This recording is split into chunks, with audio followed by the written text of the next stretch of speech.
Hi, Pension the Prepper here. One thing I notice about my meagre contribution to blogging is there is no real editing. There's no fancy music or whatever. Well, basically, I'm not that well educated in working the computer and piddling around like that. But the other thing is, I have no interest in trying to get a massive following and then get YouTube starting to monitor whatever. I've got no interest in this. I'm a retired pensioner and I'm sat here out in Bulgaria and just enjoying what's left of my life. And so I've got no interest in this monetarisation and say, oh, before we start, can you subscribe? No. If you want to subscribe, subscribe. If you don't. It's of no matter to me. I'm just doing this for a little bit of, well, entertainment for myself, really. But the other thing is, if I'm imparting some useful information to people, then all the better for it. Because a lot of these sites are gibber on and gibber on and gibber on, trying to convince you to buy this, buy that, buy t'other. I've got nothing to sell you. So let's get on a little bit. I'm hearing some terrible things about the UK, and to be honest, I'm glad I'm out of it. The cat, he's got bloody army boots on, I think, where he's trundling around. Wait. Yeah, I'm looking after my friend's dogs at the moment, so the cat's sort of like trying to, eating dog biscuits. Can't get him to eat his normal cat biscuits, to eat dog biscuits. Yes, you. Anyway, let's get on. So, this year has been rather funny. It's been very hot. I don't know about you, but here, I mean, it is sunny out here, but the sun is burning. Actually, the intensity of the radiation is very high, okay? It's hot. We've had up to 40 degrees and that. Even now, it's 27 degrees Celsius in my living room. Nearly November, 2 days away. What the hell's going on? I've given up on my big back garden because my arthritis and things like that, he's not beaten me, I'm just too old. I've got some geese in there. I'm just turning the back garden into pasture land, really. That's my main. I've got some geese out there, hoping to go up and get them breed and have more geese out there and tidy up. I've got some chickens. I'm not going to get goats because I don't know how to look after them for a start. Pigs, no way, and things like that. And so, yeah, when these chickens start laying again, I don't know what's up with them. I think it's too hot for them. So I'm alright with that. I've only got 2. I don't need any more than 2, because if I had more than 2, there's only me. And if they laid an egg a day, even 1 egg a day, am I going to eat 1 egg a day or 2 eggs a day? Maybe, possibly, and probably not. But I'll use them for cooking. I'll come back to that. This year, the sun, the intensity of the radiation has been completely out of the scale. I'm upgrading my solar panels because I want to have more of it doing. So all my interior lights have been independent of the electricity grid, so there's that. I've got some spare electricity capacity, but I'm doubling up. So I'm going to try and get all my interior sockets working off solar. I could switch it over if I want, but I'm going to work it off solar. I bought a 12 volt hybrid controller by mistake. Now, when I try and put it up, I tried to put it on sale, but it hasn't sold. So what I'm going to do is, because I've got the geese and that, I've got some electric fencing up for security. And so the solar will power that. Hopefully I've got some capacity to power up my electric water heater on. See what happens with that. But with my solar system, I can just increase the power output by adding more solar panels to it. To be honest, oddly enough, the solar panels, once you got the initial controller and things like that, it's the cheapest part of it. People say about the expense of it and things like that. One Renogy 100 watt 12 volt solar panel cost me about 80 quid. And coming the back end of the season, they'll go down in price. Well, I've got 4 100 watts, which are doubling up to make 200 watt panels. But I'm going to get some big 400 watt panels and 24 volt panels rather than 12 volt panels, boosting me so I can do the interior sockets, power sockets. And the 12 volt panels I'm going to put on this roof here to power the electric fence, and hopefully to power just the water heater. The water heater's it's on economy, whatever that may mean, but it's not actually drawing electricity all the time. And as long as I've got enough power to keep it topped up, as I say, I've got an electric an automatic washing machine, but I find it's quite adequate to wash my clothes without using the water. It's just a cold wash will do it. You know, all we need 60 degrees temperature and things like that. Bullshit. Absolute cobblers. You know, your decent washing machine, it'll clean your clothes no problem. You know? So that. I'll come back to this sun. It's actually the solar panels are bubbling with it. Absolutely. As soon as the sun comes out, it charges up the flaming battery. I mean, I know I've got 100 amp hour battery, but that's adequate for my lighting. And so in the daytime, it's charged up with battery and it's running and the interior is just running solely off the sun power.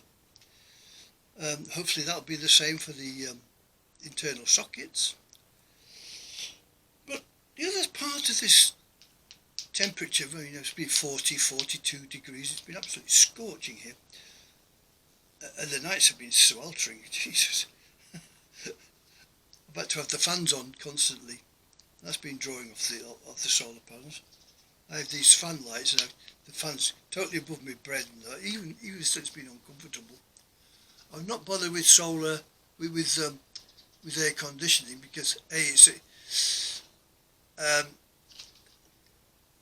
it'd be nice, but it's expensive to install, and I've got fans all the way around, so pass at the moment. But what's happened in Bulgaria, and I suspect everywhere else, has been drought. A lot of the villages up in the mountains have been without water for several months now. So they've got no water supply. Water supply is limited and things like that. I haven't checked the well. I suspect if I do, I'll find it might be empty. I don't know. But my water supply has been not being cut off or anything like that.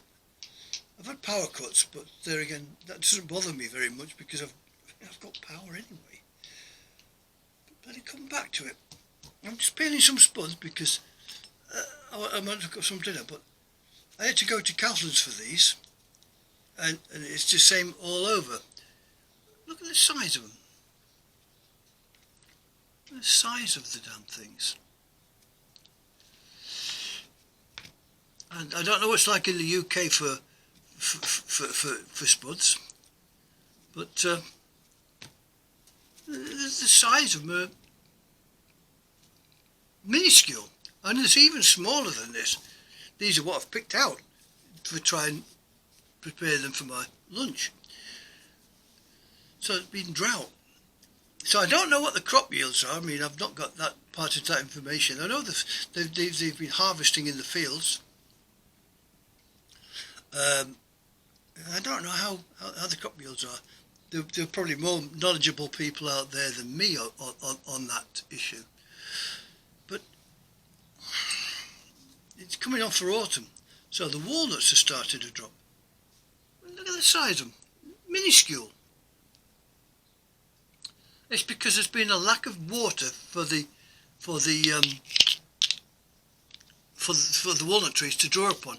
I put sweet corn out there, and because I can't use the hose pipe, because obviously there's been a ban on it, the sweet corn's failed. And I mean, grapes didn't do too bad, but walnuts have failed. My sweet corn's failed. Looks like the potato crops have failed, and walnuts are failing by the look of it. And I planted things like turmeric, failed, completely failed. Tomatoes, failed.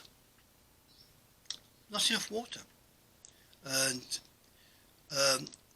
lettuces, failed.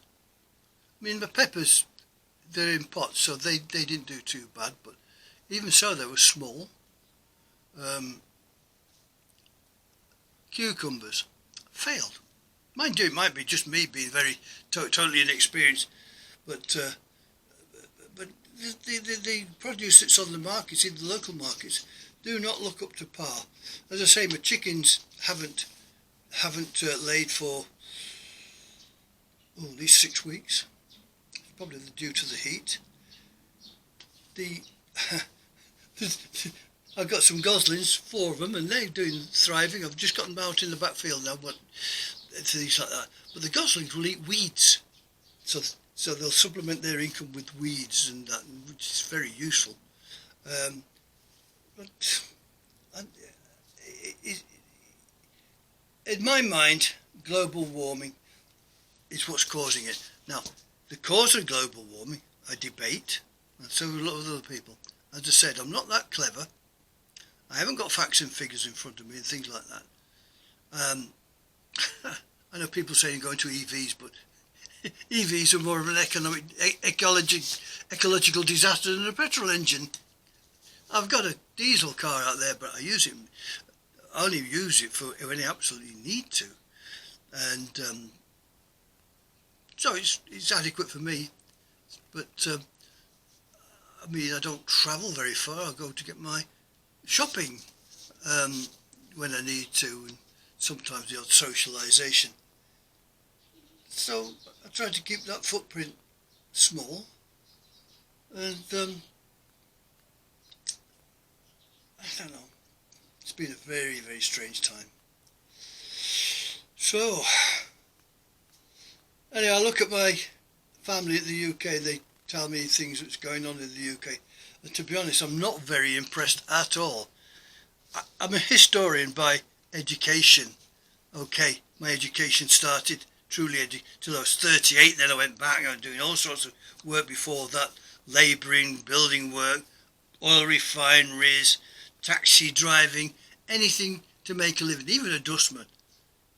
Honest living. More honest than a bleeding politician, I think. But okay, I didn't have my GCEs or anything like that when I left school. I just left after no. But I educated along the way, as a lot of you are. And there's no problem not having an academic education. Lots of clever people, in my experience, have got no academic accreditations. But as I said, I went to the university. I did archaeology at start, and I've done politics and economics and things like that to get into university. 38, nearly head exploded, but I did it. So I majored in medieval European history, which and obviously in the university you do a lot more. So I did politics, history of political ideas, end of the Roman Empire, Byzantine, the major one for me was Britain from 1688 to 1845, which was the major reforms of Parliament and things like that.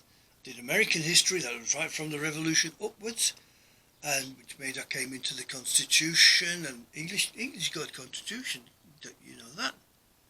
It's got a Constitution. It used to have the right to bear arms, but it was scrapped. But